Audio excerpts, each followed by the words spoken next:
본 방송에서 제공하는 투자 정보는 투자 판단에 대한 조언입니다. 방송에서 제공하는 주식의 가치, 가격 상승 및 가격 하락에 대해서는 방송사에서 보장하지 않습니다.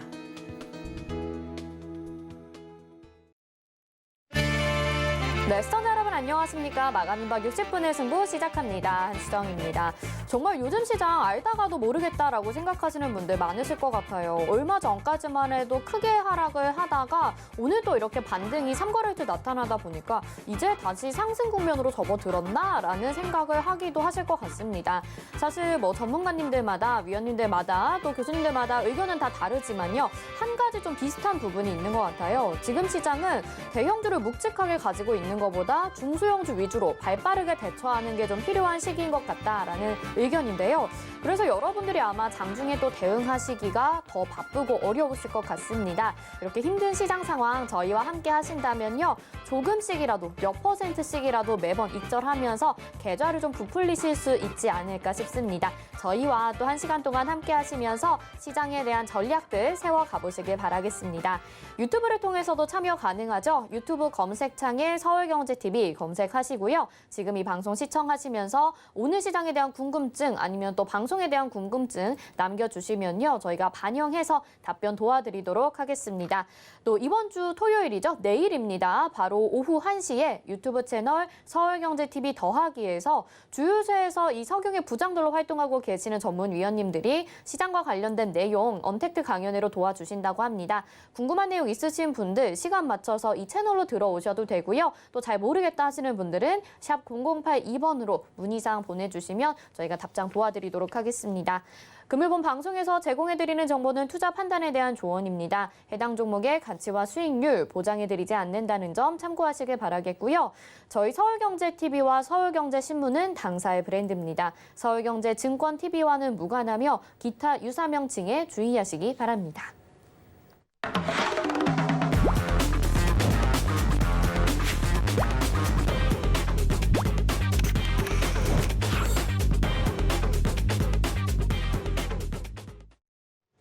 네, 최재원의 도전 백전백승 시간입니다. 금요일은요, 1시간 동안 최재원 위원님과 함께 하실 텐데요. 오늘 테마도 알아보시고 또 도전 종목까지 계속해서 기대해 주시면 좋을 것 같습니다. 자, 그러면 최재원 위원님 먼저 인사부터 드려볼게요. 위원님 안녕하세요. 네, 안녕하세요. 네, 위원님 오늘 시장도 상승이 잘 나와주고 있습니다. 오전장에 잠깐 불안하긴 했는데 시장 어떻게 보고 계신지 간략하게 말씀 도와주세요. 이제 많은 분들이 이제 하락할 때 굉장히 저한테 좀 많이 비난하셨을 것 같아요. 왜냐하면 저는 이제 코스피의 고점 갱신의 가능성, 코스피는 고점 갱신이 충분히 가능하고 여력이 있어 보이고 개인적으로 조금 더 이제 개인적인 의견을 조금 더 넣자면 고점 갱신을 할 것 같다 이런 얘기를 계속해서 하면서 근데 또 이제 증시가 그때마다 조정을 받았었고 그러다 보니까 많은 분들이 좀 의아하셨던 것 같아요. 이 사람은 뭘 보고 이제 고점 갱신을 이야기하나 증시가 계속해서 내리고 있고 이제 글로벌적으로 악재들도 굉장히 많고 그러면서 이제 뭐 이런저런 하락장 이야기를 하는데 저는 그때마다 이제 코스피는 올라갈 거다. 오르기 전에 마지막 조정 단계다. 이런 말을 했었고요. 이 바닥 부근에서도 일자까지 이제 금요일 주유소에서 이야기를 했었죠. 한 화요일, 수요일 정도의 바닥을 잡고 나서부터 반등의 시작이 나올 것 같고 이날도 다음 날 화요일 날 이제 만약에 이 수요일 날 만들었던 저점 부근을 종가로만 지켜준다면 강한 반등의 시작이 될 거다 이야기를 했는데 어떻게 날짜까지 딱딱 다 맞아 들어가가지고 제 예상대로 정확히 흘러가고 있고요. 생각보다 반등이 강하죠. 이 역시도 제가 말한 대로 잘 가고 있습니다. 아마 저만큼 이렇게 강하게 코스피가 바닥이다, 올라갈 거다, 큰 상승 기대된다 이야기했던 사람 없는 것 같고 이대로 쭉 올라가서 고점 갱신 제가 계속해서 이제 말을 했었던 거니까 좀 했으면 좋겠습니다. 할지 안 할지 아직은 미지수예요.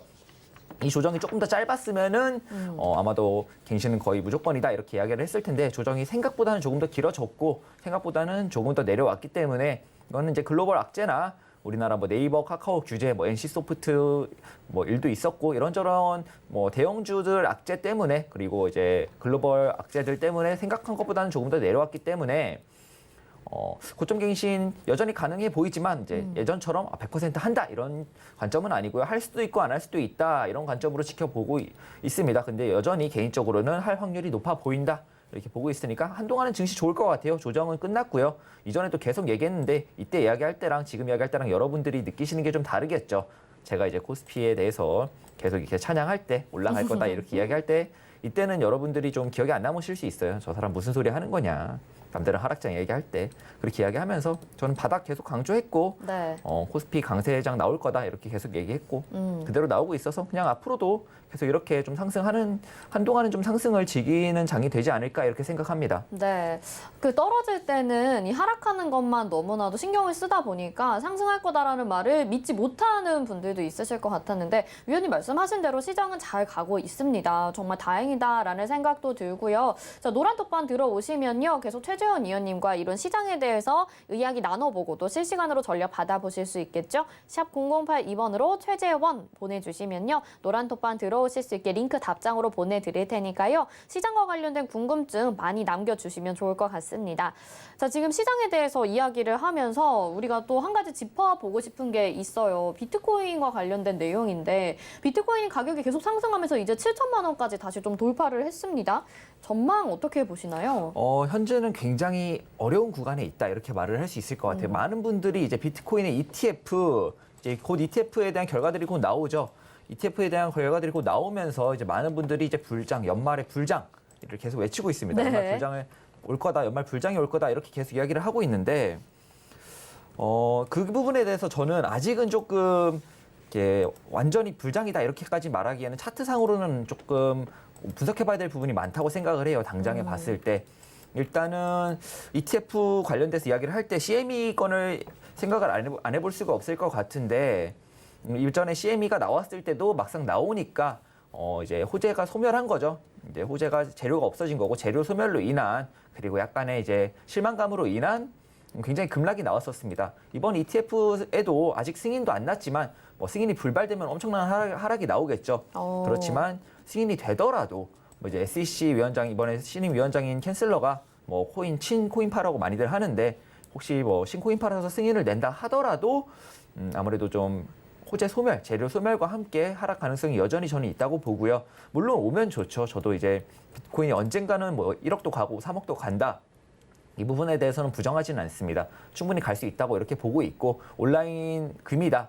좀 대체 온라인 금으로서의 역할을 한다. 네. 이것도 충분히 동의를 합니다. 이번에 오른 것 역시도 ETF 호재도 있지만은 제가 생각하기에는 인플레이션 우려감이 계속해서 커지면서 인플레이션 해칭 수단으로 많은 분들이 이제 금 대신 좀 아직 덜 오른 좀 미래에 추가적으로 상승이 충분히 가능하다고 보여진 유명 해외 기관들이나 아니면은 기업들이나 펀드들이 조금 자금이 몰리면서 많이 올랐다고 생각을 합니다. 근데 이 부분에 있어서는 인플레이션 우려도 조금 많이 줄어들었죠. 네. 이제 소비자 물가 지수의 상승률이 보합권, 강보합권을 유지하면서 인플레이션에 대한 우려도 줄어들었습니다. 그렇기 때문에 조금 조정을 의식할 수밖에 없을 것 같고요. 이제 6만 불 이전에 제가 이야기할 때 6만 불 언저리에서 횡보를 좀 하다가 넘지 못하고 조정이 올 것 같다 이야기를 했고요.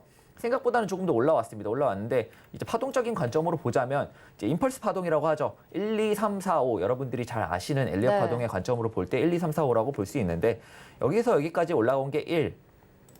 간단하게 얘기를 하면은 네. 1, 2, 여기서 보면은 여기서 여기까지가 1파동, 네. 여기까지가 조정파동이라고 보고 여기서 여기까지를 이제 3파동이라고 봅니다. 저는 이제 4가 나오고 5가 나올 것 같다 정도의 관점이 있는데 이거 5가 어디까지 갈지는 아무도 몰라요. 이 파동이라는 게 여러분 이게 이론도 있고 여러분들이 공부해 보시면 정말 많은 걸 배우겠지만 이론도 있고 다 있어요. 있는데 정작 이 파동 만든 엘리엇 파동이었잖아요. 엘리엇 씨도 이걸로 매매하다가 파산했습니다.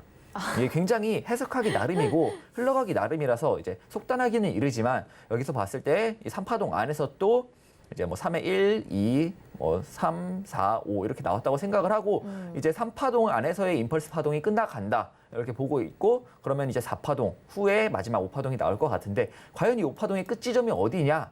뭐 이 부분을 좀 크게 봤을 때는 일봉에서 좀 굉장히 오랫동안 바닥에서 횡보할 때 그 부분을 수렴으로 보냐 아니냐에 따라서 이제 5파동의 진행 중이다. 큰 5파동의 진행 중이다 아니냐에 따라 좀 해석이 좀 크게 갈리긴 하는데 저는 돌파해서 8만 불까지 갈 확률도 있다고는 봅니다. 있지만 현재로서는 이 관점 이렇게 임펄스 5파동이 끝나고 아래로 이 상승 자체가 이 반등 자체가 ABC, ABC, 그러니까 ABC, ABC, ABC다. ABC 3번이 나오고 나서 ABC 상승 후에, ABC 조정 후에, ABC 상승 후에 이 총 ABC 3번을 거친 반등 후에 이 정고점인 65,000불이 부근이죠. 여기를 넘기 전에는 하락으로 임펄스 파동이 크게 나오면서 여기 만들어졌던 저점 있죠. 24,000불 정도인데 거기를 이탈할 수 있다. 28,9,000불인가요?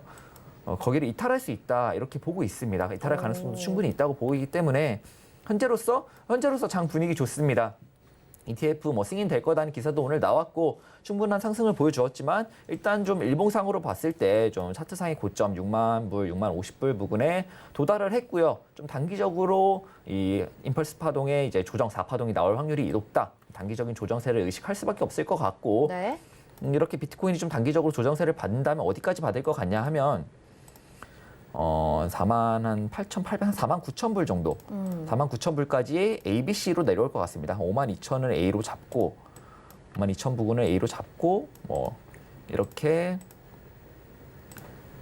A, B, C 조정으로 차례대로. 네, 이렇게 내려왔다가 이제 오파동을 만들러 이제 나오지 않을까 이렇게 보고 있는데 이 오파동이 여기 고점만 갱신하면 돼요. 그래가지고 이게 돌파해서 뭐 65,000이니 65,000 고점 갱신을 하면 65,000이 갱신되면은 연말 8만 불 볼 수 있습니다. 8만 네. 불 보면서 1억도 볼 수 있을 것 같은데 그 부분은 가봐야 되는 거고 아직까지는 상단의 채널 저항 라인을 돌파하지 못했다. 그리고 5만 불이 올라왔을 때 6만 한 500, 1000 부근을 강하게 돌파하지 못한다면 이제 연말에 여러분들이 기대하시는 불장이 아닌 하락의 임펄스의 가능성이 있다. 이 말씀을 드리는 거고요. 아까 말씀드렸다시피 현재는 이 파동의 해석이 굉장히 크게 갈립니다. 연말 불장을 외치시는 분들 입장에서 보기엔 제가 하는 말이 좀 안 좋아 보일 수도 있을 것 같은데 저 역시도 불장이 오면 좋죠. 저도 좋은데 이제 상승에 대한 관점은 많은 분들이 이야기하시니까 저는 이제 조정 리스크에 대한 관점을 이야기해드리는 거고 그렇게 봤을 때 비트코인 관련주들은 좀 대표적으로 말씀드렸던 이전에도 말씀드렸던 비덴트나 비덴트. 우리기술 투자 네. 뭐 이런 것들은 조금은 조심하는 게 좋지 않을까. 왜냐하면 여기서부터 48,000불, 49,000불까지만 내려와도 뭐 이제 다시 한번 분위기가 반전돼서 뭐 조정이다 이렇게 이야기가 나올 확률이 높고 만약에 이제 우기투나 이제 뭐 비덴트 이런 거를 매수해보고 싶으시다면 아마 여기까지 내려오면 48,900만 이번 주말 동안의 조정이 강하게 와서 여기까지 내려온다면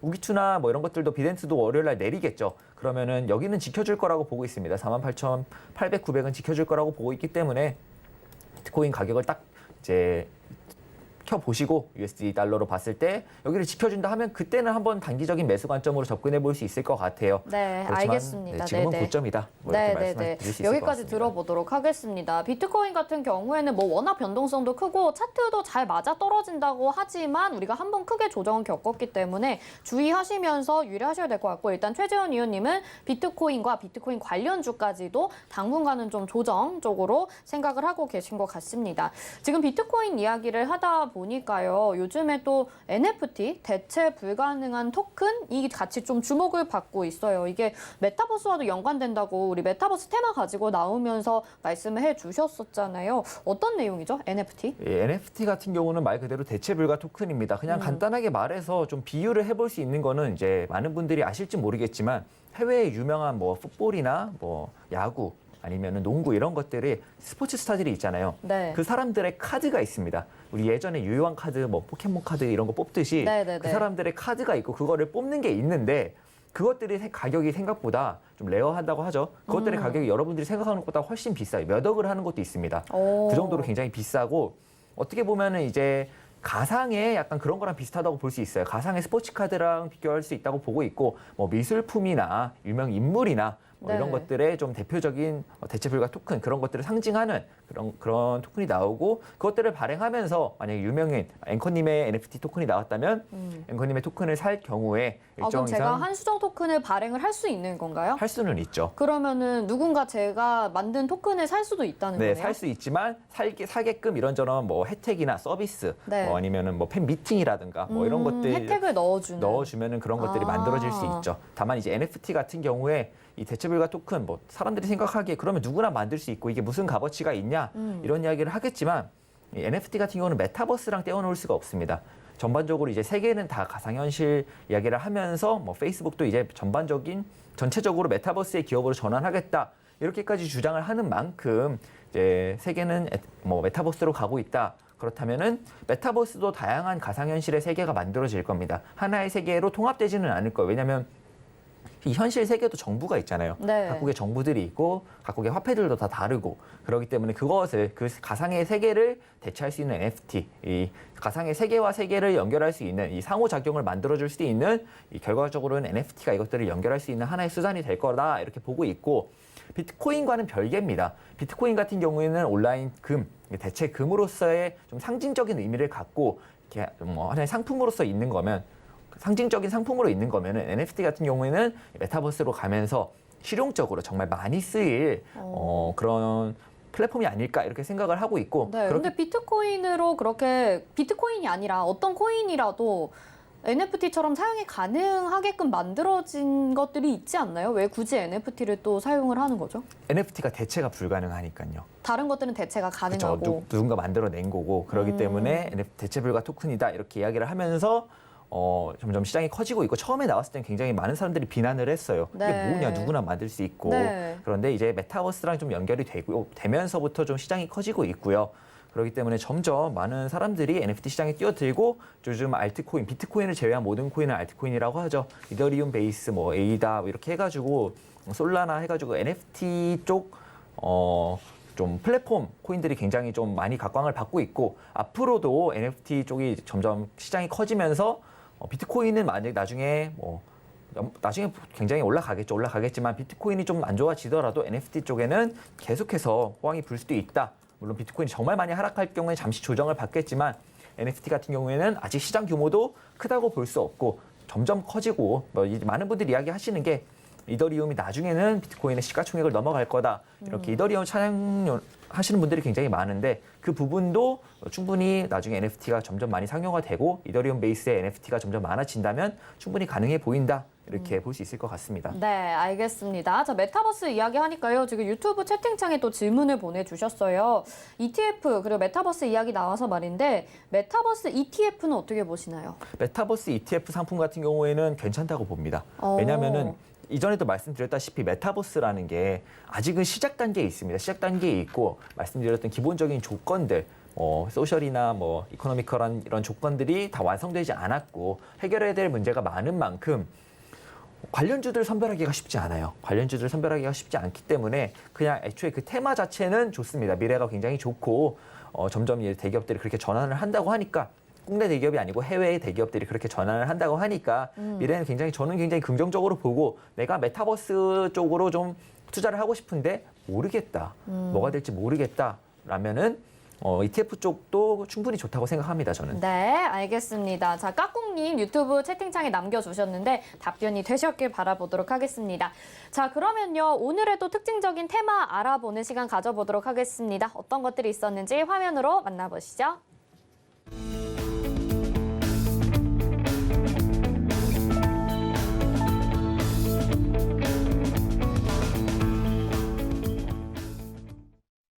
네, 오늘의 특징 테마 두 가지 간단합니다. 해운 그리고 원전인데요. 사실 두 가지 다 어제부터 상승세를 많이 보여줬기 때문에 계속 고해야 될지 스톱해야 될지 궁금해지기도 합니다. 일단 해운주 잠시 주춤했다 어제부터 상승을 가파르게 해주고 있는데 고일까요, 스톱일까요? 고입니다. 고군요. 왜 그런가요? 일단 해운 같은 경우에는 이전에 제가 인플레이션 우려가 제일 커지는 이유 자체가 공급의 문제다. 공급의 부족의 문제다. 현재 이 시장에서 돈을 너무 많이 풀려 있어서 시장에 이 수요 부분에 있어서는 굉장히 강력한데 공급이 이걸 따라오지 못하고 있어요. 그 원인으로는 제가 이런저런 외교 문제, 이런저런 무역 문제, 무역 분쟁이 있고 그다음에 에너지 공조가 잘 되고 있지 않다. 이 부분에 있어서 말씀을 드렸었고 그렇기 때문에 현재 굉장히 공급난을 겪고 있는데 현재 이 공급이라는 게 결국에는 운송이 있어야 되잖아요. 그리고 세계에서 제일 큰 물류가 해운 물류이기 때문에 이 공급이 결과적으로 에너지 공조가 되고 무역 분쟁이 좀 종료되면서 다시 한번 무역량이 늘고 공급량이 늘게 되면은 결과적으로 당연히 해운 물류량이 당연히 늘 수밖에 없습니다. 그렇기 때문에 단기적으로는 고다 이렇게 볼 수 있을 것 같은데 많은 분들이 이전에도 아까 비트코인 이야기할 때도 말을 했듯이 이 재료 소멸이라는 게 굉장히 무섭습니다. 네. 결과적으로 이제 공급 무항이 점점 커지고 공급량이 늘어가지고 해운주들이 단기적으로 강한 상승세를 보일 수는 있어요. 그렇지만 정말 이 공급이 어느 정도 수요가 맞아지면은 그 이후부터는 공급이 늘지 않잖아요. 비교했을 때 더 늘지 않다면 거기가 고점일 수 있기 때문에 단기적으로는 상승세를 기대해 볼 수 있지만 HMM을 대표적으로 들 수 있을 것 같아요. 많은 분들이 네. 보시는 HMM을 대표적으로 들어봤을 때 HMM이 고점을 넘을 수도 있다고 봅니다. 저는 여전히 넘을 수도 있다고 보는데 못 넘을 수도 있겠죠. 당연히 시가총액이 너무 크다 보니까. 그렇다면은 이게 이 공급망이 어느 정도 다 해소가 되고 공급망이 늘어나서 수요랑 맞아질 때 이 HMM이 어디 위치에 있나 보는 게 제일 좋을 것 같고, 넘더라도 마냥 이렇게 굉장히 높게 갈 거다 이렇게는 볼 수 없을 것 같아요. 굉장히 이제 재료 소멸의 시기가 분명히 있기 때문에 거기가 어딘지는 잘 봐야 될 것 같고, HMM 같은 경우는 아직도 좀 중요한 저항 라인인 이 32,400원 부분을 돌파하지 못했습니다. 흥하해온은 지금 다시 반등 자리 2,950원 부근 좀 강하게 지키면서 다시 한번 강한 반등을 보여주고 있어요. 다시 한번 강한 반등을 보여주고 있고, 단기적으로 봤을 때 5,200원 부근의 저항이 있고, 그 위로 한 6,050원 부근의 저항이 있습니다. 이 두 라인을 다 돌파하면 흥하해온은 고점을 돌파하고 훨훨 날아갈 거예요. 근데 여기를 아직 돌파하지는 못했죠. 여기 저항을 맞고 다시 내려올 확률 역시도 있습니다. 다만 거래량을 보아하면은 막히더라도 좀 돌파 가능성이 높다 이렇게 볼 수 있을 것 같고, 그다음에 이번에 동방이죠. 동방도 이번에 해운 물류 관련주로 엮이면서 다시 한번 반등을 보여주고 있는데, 이전에 쿠팡 관련주로 굉장히 많이 올랐다가 정말 많이 오른 만큼 단기간에 굉장히 오랜 기간 동안 굉장히 큰 폭으로 조정을 받았는데, 중요한 자리인 4,200원 부근을 다시 회복하면서 단기적인 반등세 좀 기대해 볼 수 있게 만들어 주었고요.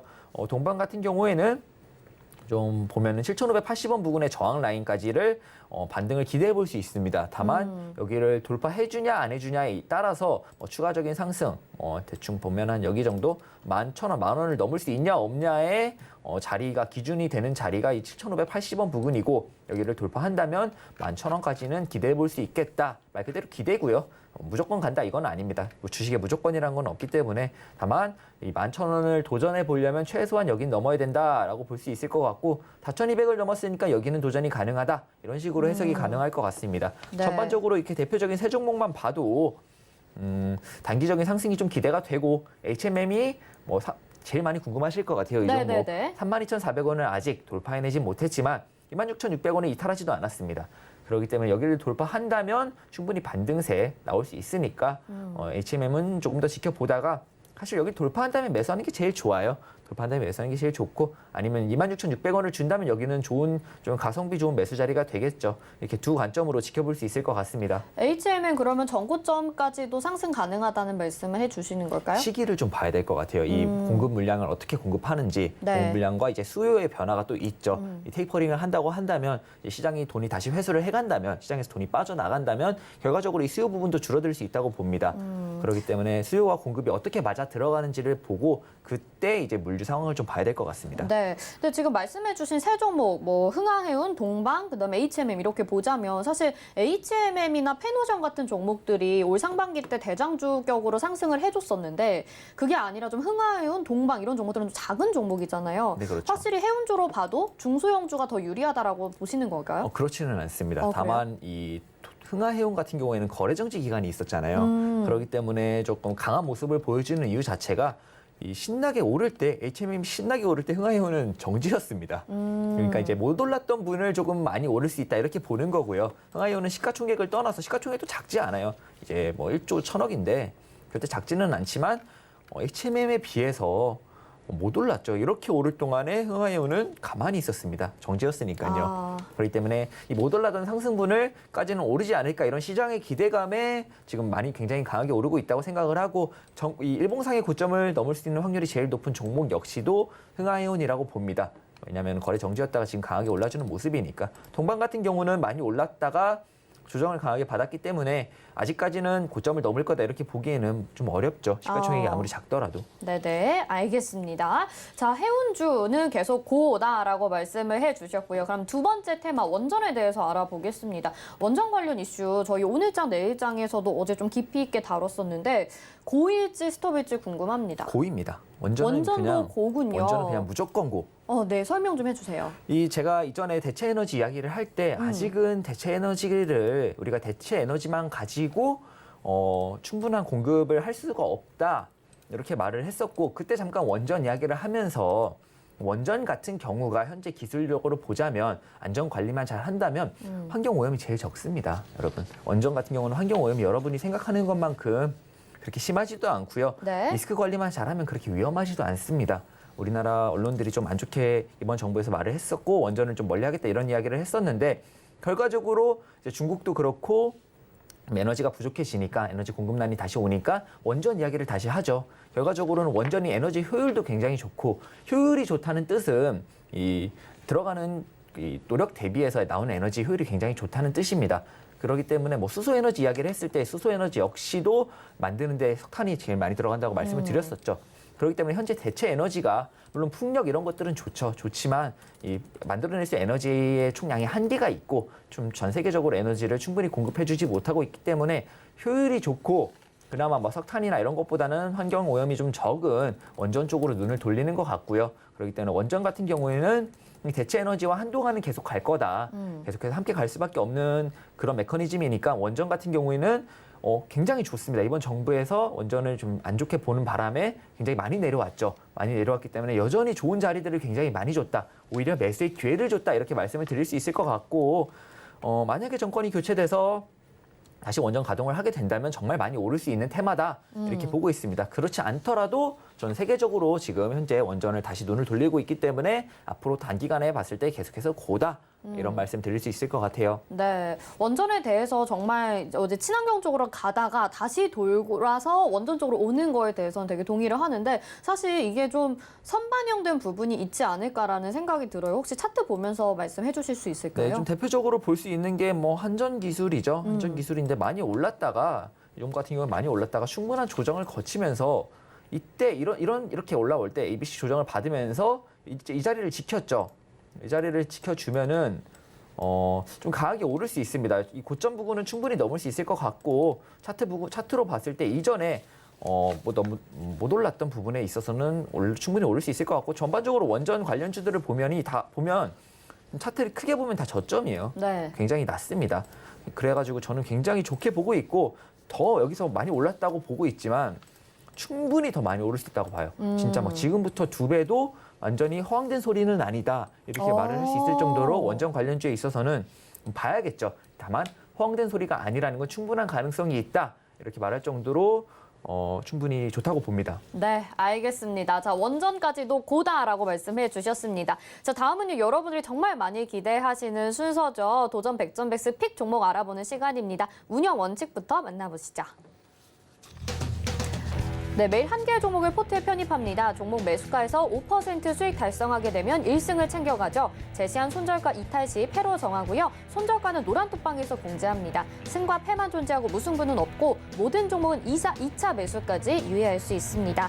다음은 포트폴리오 현황 살펴보겠습니다. 자, 11.5승을 거두고 있습니다. 11개의 종목이 소개가 됐고 5개의 종목이 승을 거뒀는데요. 코아스, 노랑풍선, 현대해상 승 가져갔고요. 다음 보겠습니다. 다음 종목들도 무난히 잘 가지고 있고 지금 큐브엔터와 팜스토리까지 승 가져갔고요. 광진실업은 매수가 오면 편입을 제대로 하는 걸로 하겠습니다. 다음 종목들 보겠습니다. 네, 세원, 동국제강 이번 주에 편입이 됐고요. 열심히 잘 도전을 하고 있죠. 자, 그럼 오늘의 도전 종목 확인하겠습니다. 네, 오늘의 도전 종목은요. 국민 주식입니다. 코스피가 반등하면서 삼성전자 들고 나오셨습니다. 네, 도전 백전백승에 삼성전자가 나올 줄이야 생각을 못했었는데 오늘 삼성전자 가지고 나오셨으니까 일단 매수가부터 동시호가 전에 빨리 들어볼게요. 매수가 지금 현재가로 하겠습니다. 74,000원 매수가로 하겠습니다. 74,000원, 지금 73,000원, 400원 왔다 갔다 하고 있는데 다 편하게 사시라고 74,000원. 네, 편하게 여유 있게 74,000원에 제시를 해주셨습니다. 삼성전자 가지고 나오신 이유는 잠시 후에 그러면 좀 더 자세하게 들어보도록 하겠고요. 지금 종목 리뷰 좀 들어보도록 할게요. 뭐 파라다이스도 잘 가지고 있는데 한 세원이랑 동국제강 이번 주에 편입을 했었죠. 이 종목들 한번 살펴볼까요? 일단은 동국제강이 제일 최근에 편입한 종목이니까 네네. 동국제강 먼저 보도록 하겠습니다. 동국제강 같은 경우에는 포스코의 호실적과 함께 뭐 이제 중국의 뭐 감산 부분 그리고 철강석 가격의 상승 부분 때문에 좀 중요한 자리를 돌파해 주어서 단기적으로 강한 반등세가 나올 확률이 높다 이렇게 보고 있고요.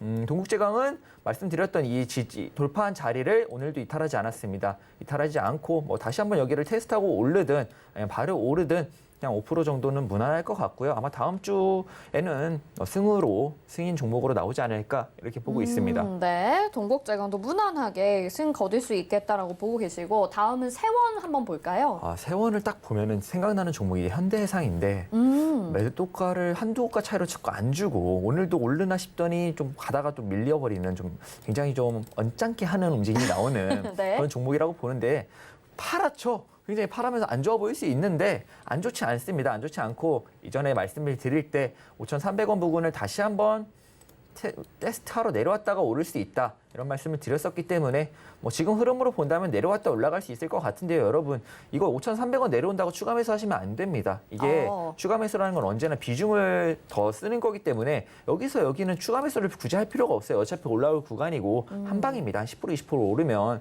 양봉 하나 나오면 어차피 5% 수익 구간 나오는 거기 때문에 이런 구간 괜히 리스크 있게 추가 매수하지 마시고 그 시간에 다른 종목 매매하는 게 낫습니다. 그 비중으로. 네, 알겠습니다. 세원 같은 경우도 무난하게 갈 수 있긴 하지만 지금 내려왔다고 추가 매수해서 괜히 비중 실지 말자 이렇게 전략 말씀해 주셨고요. 혹시라도 또 다른 전략 필요하신 분들은 노란 톡방 들어오시면 되겠죠. 샵 0082번으로 최재원 보내주시면 저희가 노란 톡방 들어오실 수 있게 알려드리도록 하겠습니다. 혹시 위원님 다른 종목도 AS 한번 해볼 수 있을까요? 이제 오늘 이지미디어가 오늘 조금 장중에 급락이 나오면서 제가 이제 노란톡방 이야기를 했습니다. 노란톡방과 가족방에 이지미디어 오늘 추가 매수와 손절가를 제시해 드릴 예정이다 했는데 그렇게 이야기를 하고 돌아오니까 다와 말아 올렸어요. 다 올라왔죠? 이건 뭐 장중 마이너스 11.5%까지 갔다가 마이너스 2.9%입니다. 다 왔어요. 이거 무슨 의도로 이런 움직임을 보여주는지 모르겠는데 이지미디어 같은 경우는 그래도 말을 했으니까 제시는 하겠습니다. 18,300원이 지지 라인인데 일단은 18,400원 오면은 월요일 날 그리고 화요일 날 18,400원에 추가 매수 꼭 걸어두세요. 미리 걸어 놓으셔야 돼요. 여기를 이탈하지 않고 올라가겠지만 한 번 더 준다면 정말 감사한 겁니다. 이건 정말 감사하게 받아야 되는 물량인 거고 이렇게까지 말아 올렸다는 건 바로 다시 올라갈 확률이 더 높긴 하겠죠, 사실. 네. 그렇기 때문에 만약에 추가 매수가 체결된다면 그 체결되는과 동시에 노란 톡방에서 이 손절가까지 함께 제시해드리도록 하겠습니다. 네, 이즈미디어까지 살펴봤고요. 지금 뭐 유튜브 채팅창에도 장만 따라준다면 월요일에 코디즈 컴바인 승 챙길 것 같다고 이런 기대감도 막 보내주고 계십니다. 계속해서 유튜브에서도 여러분들 댓글 남겨주시면서 함께 참여해 주시면 더더욱 재밌는 도전 백전백승 될 것 같고요.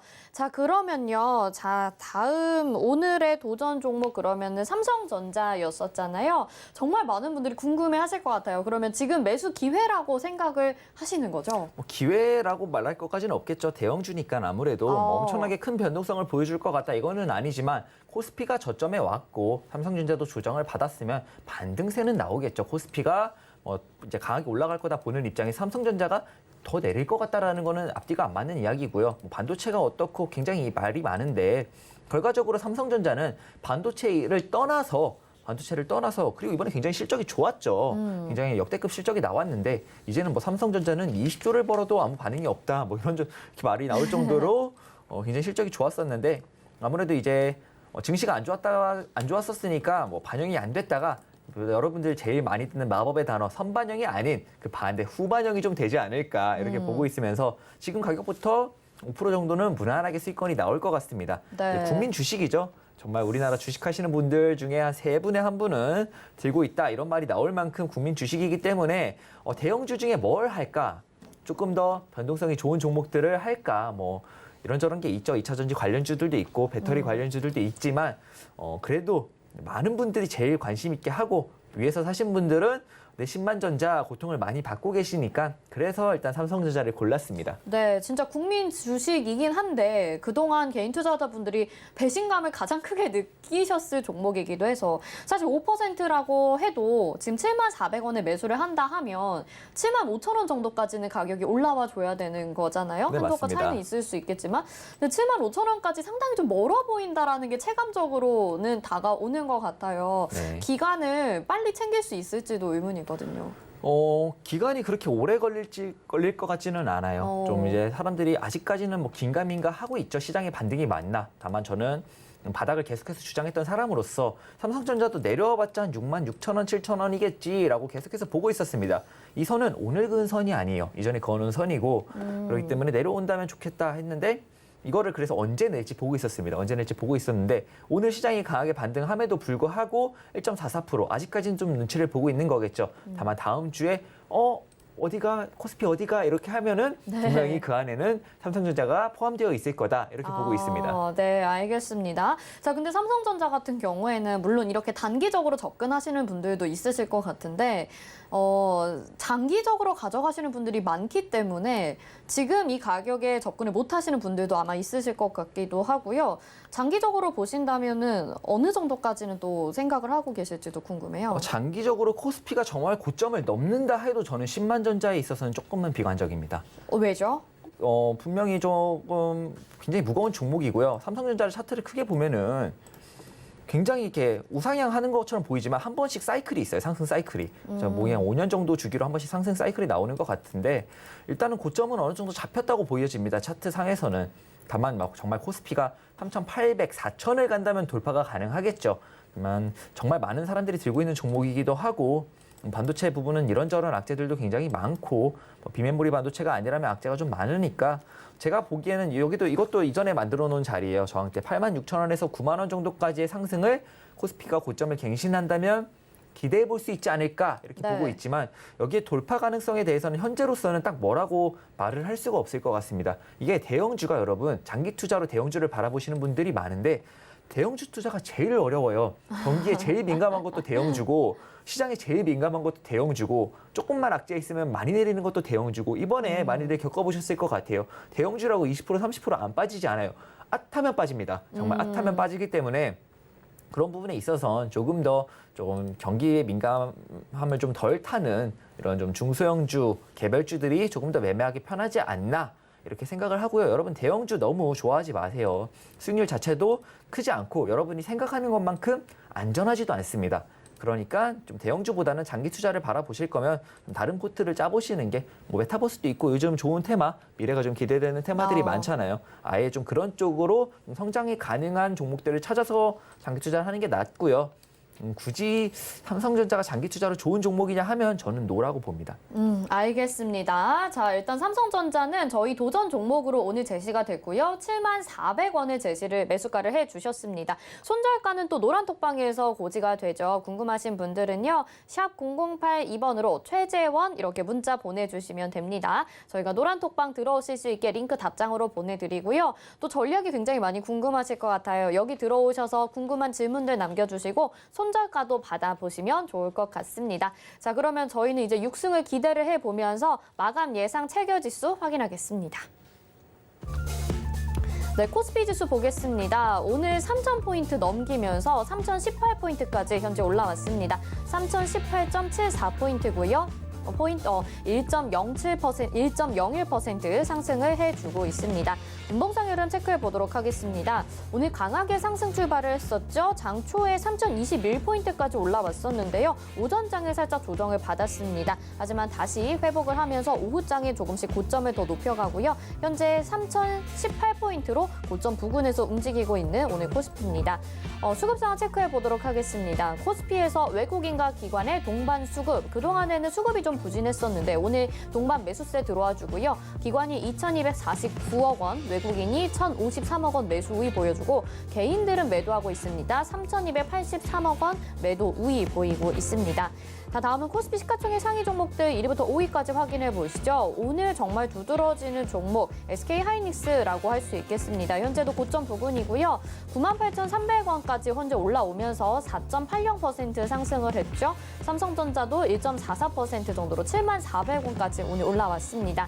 네이버와 LG화학 하락세 보이고 있는데요. 네이버가 0.38% 하락으로 393,500원, LG화학이 1.30% 하락으로 837,000원에 거래되고 있고요. 삼성바이오로직스는 0.81%, 866,600원에 거래되고 있습니다. 6위부터 10위 확인해 보시죠.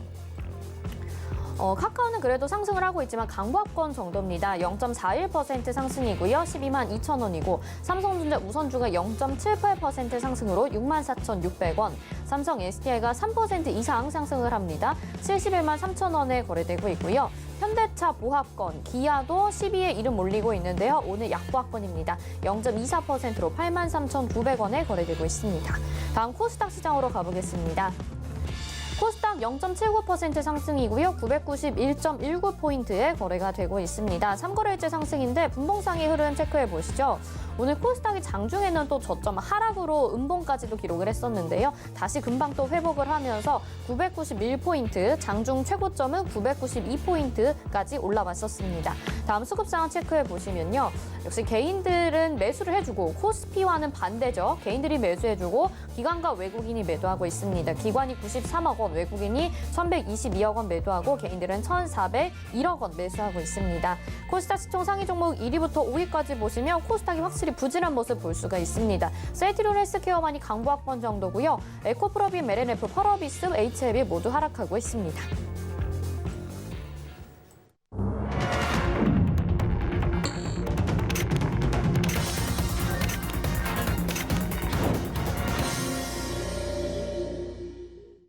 네, 오늘 장 이렇게 마치게 됐습니다. 그 글로벌 경기 회복에 대한 우려감에 비해서는 우리 시장 오늘도 상승 잘 이어갔었기 때문에 약간은 안도하게 되면서도 코스피 시장과 코스닥 시장의 방향도 어제까지와 또 다르고요. 언제 하락할지 모르겠다라는 생각 때문에 마음이 편하지는 않으실 것 같아요. 오늘 코스닥 상위 종목들도 모두 좀 부진했었는데요. 이 시장을 어떻게 해석하면 좋을지 위원님 오늘 장 어떻게 보셨나요? 오늘 장은 이제 시작할 때도 말했듯이 굉장히 좋게 봤다. 장중에 조금 오전장에 내렸던 이유는 오늘 갭이 떠서입니다. 갭이 떴는데 여기서는 잘 안 보이는데요. 여기도 갭이 있습니다. 여기에도 갭이 있고, 잠시만요.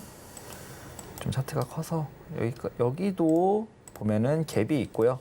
오늘도 갭이 떴어요. 이 갭으로 메울 수는 없습니다. 이 갭을 갭으로 메우는 거는 말이 안 되고 좀 중요한 자리를 돌파했다 이렇게 보여지는데 이 갭을 오늘 만약에 갭이 뜬 상태로 시초가 상태로 쭉 올랐으면은 갭을 갭으로 메운 여기가 계속해서 비어있는 그런 상황이 되기 때문에 그런 일은 시장에서 잘 없습니다. 거의 없다고 봐도 되고 갭은 언젠간 메워진다 이런 말이 있잖아요. 그래가지고 제가 이제 가족방에 오늘 오전에 공지를 했어요. 이거 코스피가 오늘 갭을 너무 많이 뜨고 시작했다. 0.8% 뜨고 시작해서 오전 중에는 아래 꼬리를 달고 뭐 다시 한번 오를 것 같다 이렇게 이야기를 했었는데 아래 꼬리를 달고 갭을 메우면서 다시 한번 올라준 모습이고 상승에 필요한 모든 조건은 다 갖추었다. 이렇게 보고 있기 때문에 말씀드렸듯이 저는 굉장히 좋게 보고 코스피 여전히 고점 갱신도 가능하다 이렇게 보고 있습니다. 네, 그럼 다음 주 전략까지 같이 좀 제시를 해주시죠. 일단은 대형주를 이제 뭐 물려 계신 분들이 좀 많으실 것 같아요. 물려 계신 분들이 많으실 텐데 대형주 같은 경우에는 물려 계신 분들 중에 뭐 삼성전자 같이 아직 좀 안 오른 좀 탄력을 안 받은 지수에 좀 영향을 받는 종목들 같은 경우에는 추가 매수 기회다. 오늘 종가나 월요일 시초가 정도가 추가 매수 기회다 이렇게 말씀을 드릴 수 있을 것 같고요. 이제 중소형주들이 좀 개별주들이 초반엔 약할 수 있어요. 왜냐하면은 초반에 강한 상승세, 바닥이 완전히 잡혔다고 생각이 딱 들면은 수급을 보통 대형주들이 다 가져갑니다. 그렇기 때문에 삼성전자를 들고 나온 거고 사실. 그렇기 때문에 이 중소형주 같은 경우는 다음 주 한 주 정도는 조금은 약한 모습을 보일 수 있다. 이 지수가 확 오르면서 코스피 어디가 나 데려가 할 때 중소형주나 개별주들은 조금 약한 모습을 보일 수 있고 대형주들이 수급을 다 가져갈 확률이 조금은 있다. 이렇게 보일 수 있을 것 같고요. 그렇기 때문에 다음 주 한 주 정도는 대형주들을 좀 매매하시는 분들의 좀 시장이 될 수 있지 않을까 이렇게 보고 있습니다. 네, 알겠습니다. 다음 주 한 주 정도는 대형주들을 보자라는 말씀을 해주신 것 같고요. 또 시장에 대해서 궁금하신 분들 많으실 것 같아요. 요즘에 좀 발빠르게 대처해야 되니까 샵 0082번으로 최재원 문자 보내주시면 노란톡방 들어오실 수 있게 안내 도와드리도록 하겠습니다. 또 위원님이 뭔가 이 시간에 또 하시고 싶은 말씀이 있으셨잖아요. 네. 일단 지수 예측이라는 게 참 쉽지 않죠. 이게 다양한 정말 큰 시장을 예측하는 거잖아요. 이전에도 말을 했듯이 이 주식을 아무리 잘해도 선물 옵션에 가서 망하는 사람들이 많죠. 주식으로 벌고 선물 옵션으로 깡통을 차는 사람들이 많은데 저 역시도 그런 경험을 해봤고요. 굉장히 어렵습니다.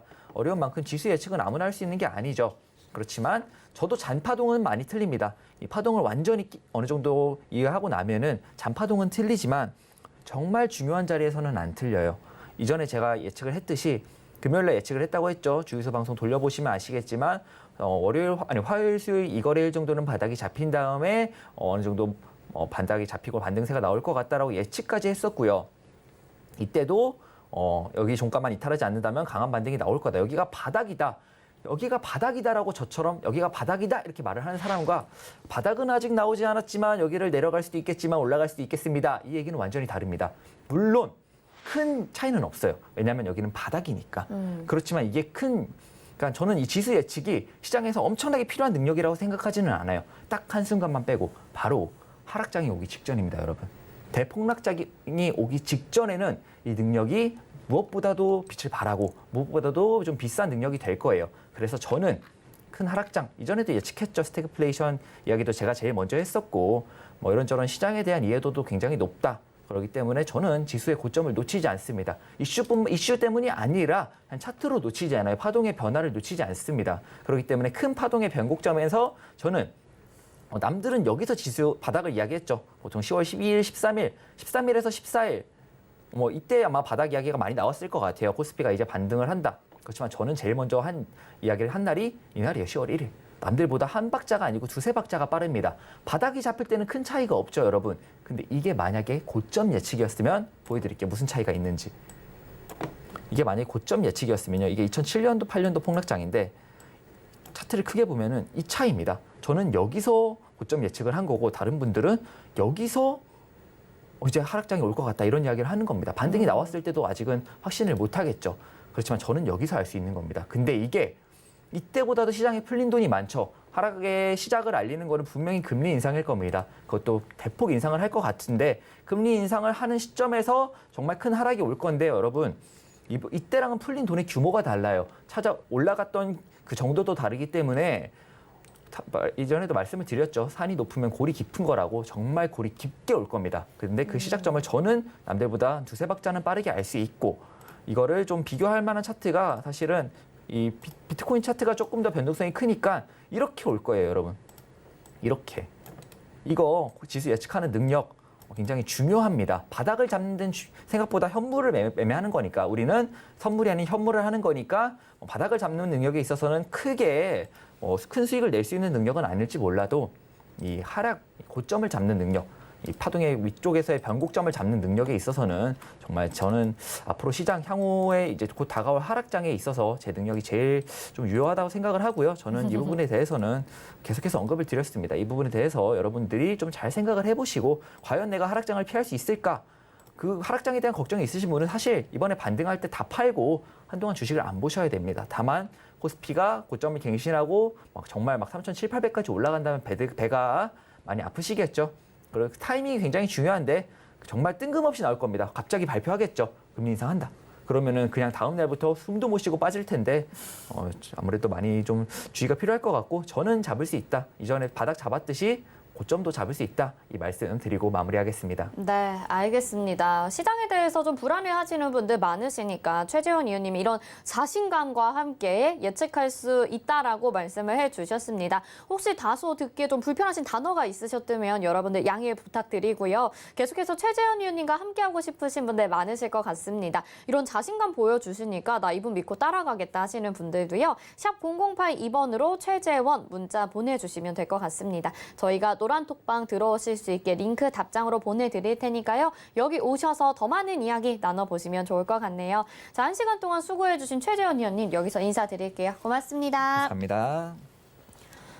네, 마감이방 60분의 승부 저희가 준비한 소식 여기까지입니다. 또 내일 저희 서울경제TV 더하기라는 유튜브 채널에서 서경의 부장들로 활동하고 계시는 위원님들이 언택트 강연을 준비를 해주고 계시죠. 시간 맞춰서 이 채널 들어오셔도 되고요. 또 다른 문의사항 있으신 분들은 샵 0082번으로 문자 보내주시면 되겠습니다.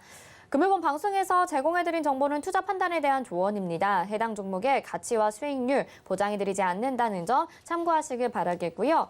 저희 서울경제TV와 서울경제신문은 당사의 브랜드입니다. 서울경제증권TV와는 무관하며 기타 유사 명칭에 주의하시기 바랍니다. 마감이막 60분의 승부 여기서 마칩니다. 시청해주신 여러분 고맙습니다.